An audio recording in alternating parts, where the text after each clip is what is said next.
Vamos mergulhar numa linguagem secreta e poderosa que molda o nosso mundo, muitas vezes sem que nos apercebamos. E não é preciso ser um gênio da matemática para a entender. Estamos a falar de estatística, a arte de transformar números soltos em conhecimento real e em decisões mais inteligentes. Já alguma vez se pensou nisto? Como é que apenas 1000 pessoas, só 1000, conseguem prever o resultado de uma eleição nacional inteira? Parece quase magia, não é? Que um grupo tão pequeno possa refletir com precisão a vontade de milhões. Bem, este é o tipo de mistério que vamos resolver hoje. Pois bem, a chave para este enigma não é magia, é método. É a linguagem da estatística, uma disciplina que nos ensina a recolher, analisar e interpretar dados. E para começar a decifrar esta linguagem, primeiro temos de aprender a descrever o mundo à nossa volta. Ok, a nossa jornada começa com o primeiro passo, que é bem simples: olhar para os dados que já temos em mãos e simplesmente descrever o que estamos a ver. Basicamente, a estatística divide-se em dois grandes ramos. Primeiro, a descritiva, que é o quê.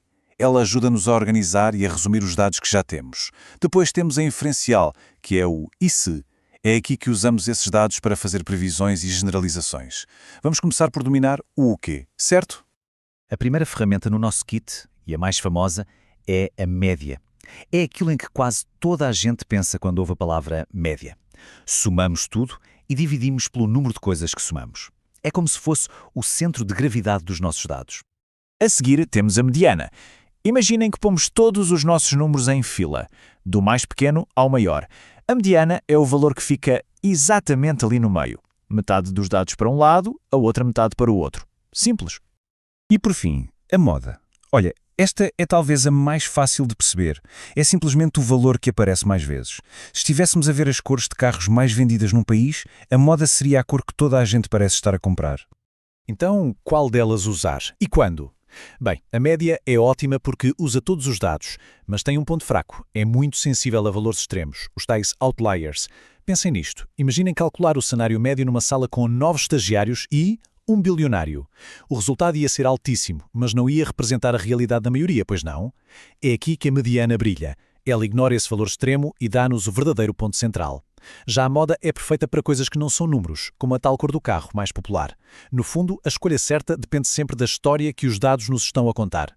Mas atenção, saber o centro das coisas não chega. Imaginem duas turmas de uma escola.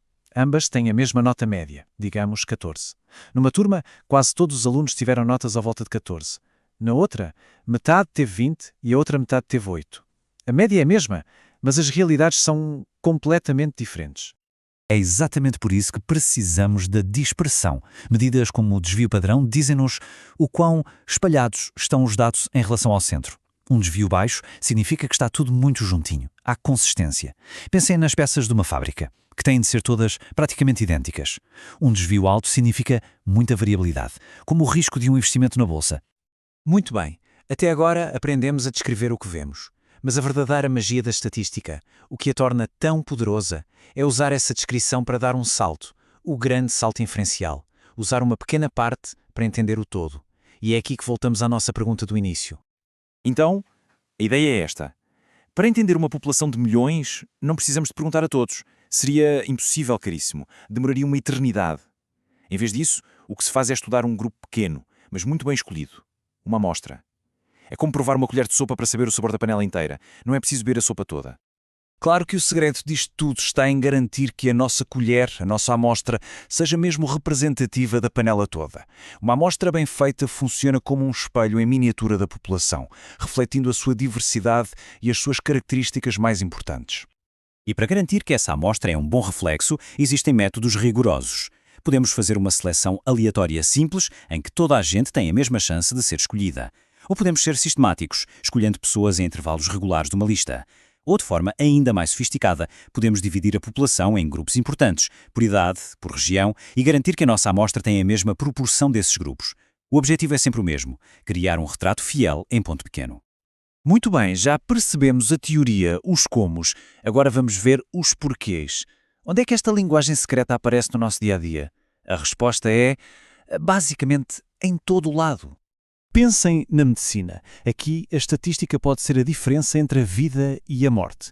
É usada nos ensaios clínicos para provar, sem sombra de dúvida, que o novo medicamento funciona e é seguro. E como vimos há bem pouco tempo, são os modelos estatísticos que nos ajudam a rastrear pandemias e a tomar as melhores decisões para a saúde de todos. Nos negócios, a estatística é o motor que faz tudo andar. As empresas usam-na para prever o que vamos querer comprar a seguir, para otimizar os preços dos produtos e, claro, para gerir riscos financeiros enormes. Aquela recomendação de um filme ou de um produto que aparece no nosso ecrã, pura estatística em ação. E na ciência? Bem, na ciência a estatística é como um detetive. Ajuda os cientistas a encontrar padrões escondidos no meio de uma montanha de dados, revelando as relações secretas que governam o nosso universo, desde o comportamento de partículas subatómicas até ao clima do nosso planeta. Como vimos, esta linguagem é incrivelmente poderosa, mas como qualquer ferramenta com muito poder, vem com uma grande responsabilidade e com algumas armadilhas bem perigosas. É aqui que as coisas podem correr mal. E é aqui que esta linguagem pode ser usada para enganar. Uma amostra mal feita, por exemplo, pode levar a conclusões completamente erradas. E há um erro clássico: confundir correlação com causalidade. Só porque duas coisas acontecem ao mesmo tempo, não quer dizer que uma causa a outra. E claro, temos de ter muito cuidado com os dados escolhidos a dedo, quando alguém só mostra os números que apoiam a sua ideia e esconde todos os outros. No fundo, tudo se resume a uma frase, uma adaptação famosa: com grandes dados vêm grandes responsabilidades. O poder que a estatística nos dá para perceber o mundo exige que a usemos com ética, com integridade e sempre à procura da verdade. Hoje em dia, perceber o básico de estatística já não é um luxo, é uma necessidade. É a ferramenta que nos permite ser cidadãos mais informados, capazes de olhar para uma notícia, para um gráfico e perceber o que realmente nos estão a dizer. Ajuda-nos a tomar melhores decisões na nossa própria vida. E assim chegamos à questão final. Os dados dão-nos um poder que nunca tivemos antes na história da humanidade. O poder de compreender, de prever, de moldar o nosso futuro. A pergunta que fica no ar para todos nós é: como é que vamos escolher usar esse poder?